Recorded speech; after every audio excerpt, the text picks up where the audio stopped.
আসসালামু আলাইকুম। আসলে কবুতর জগৎটা কেন এত ভালো লাগে, এইখানে আসলে আসলে কেন মনটা ভালো হয়ে যায় তার একটা নমুনা দেখে। আসো, চলে আসো।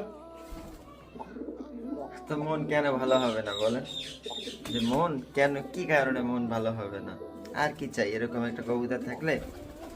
আর কি চাই বলেন? খুব পছন্দ করে সারাদিন আমার কাছে থাকতে, মানে এই রুমে আসলেই এখানে আমার ফ্লাইং এর কবুতরগুলো থাকে, ওই যে। তো আসলেই অ্যাডাল্ট হয়ে গেছে, কিন্তু কিন্তু রুমে আসলেই লাফ দিয়ে ঘাড়ের উপর আসবে, কাঁধের উপর আসবে।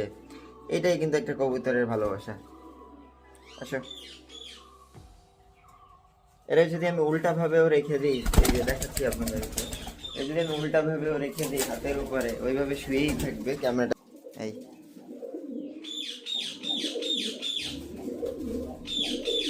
দেখছেন, এইটাই হলো ভালোবাসা ভাই।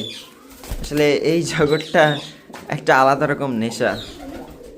এটা যারা কবুতর পোষে তারাই একমাত্র বুঝতে পারবে। আসো আসো আসো,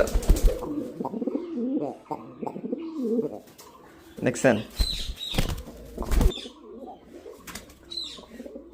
কি হয়েছে? থাক, বেশি কবুতর লাগে না, এরকম এক পিস থাকলেই না মন ভালো করার জন্য।